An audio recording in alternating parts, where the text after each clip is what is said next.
ਇਹਨਾਂ ਦਾ ਨਾਮ ਮਮਤਾ, ਇਹ ਪਿੰਡ ਲਿੱਦੜਾਂ ਦੇ ਰਹਿਣ ਵਾਲੇ ਨੇ। ਇਹ ਆਪਣੀ ਗਵਾਹੀ ਦੇ ਵਿੱਚ ਦੱਸਦੇ ਇਹਨਾਂ ਦੇ ਬੇਟੇ ਦੀ ਗਵਾਹੀ ਆ।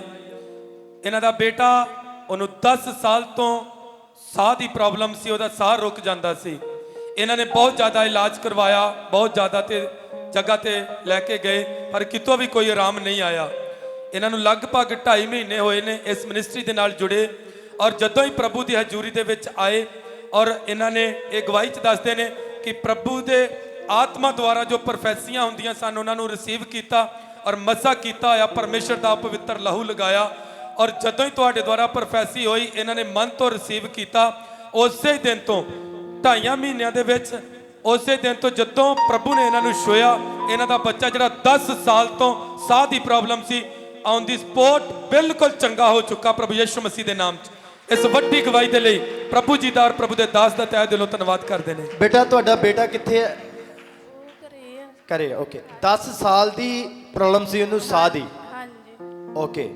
ਤੇ ਤੁਸੀਂ ਜਦੋਂ ਪ੍ਰਭੂ ਦੀ ਹਜ਼ੂਰੀ 'ਚ ਇਸ ਜਗ੍ਹਾ ਤੇ ਆਏ ਹੋ, ਕਿੰਨਾ ਸਮਾਂ ਹੋ ਗਿਆ ਇੱਥੇ ਆਉਂਦੇ ਤੁਹਾਨੂੰ? 2.5 ਮਹੀਨੇ ਹੋ ਗਏ ਆਉਂਦੇ। 2.5 ਮਹੀਨੇ। ਤੁਹਾਡਾ ਕਿਹੜਾ ਪਿੰਡ ਹੈ? ਲਿੱਦੜ। ਲਿੱਦੜ। ਕੀ ਨਾਮ ਹੈ ਬੇਟਾ ਤੁਹਾਡਾ? ਮਮਤਾ।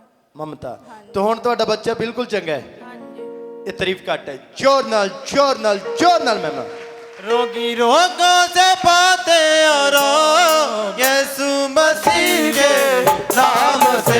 देखो कैसे अजब हुएगा, देखो कैसे अजब हुएगा, देखो कैसे अजब हुएगा, देखो कैसे अजब हुएगा, देखो कैसे अजब हुएगा।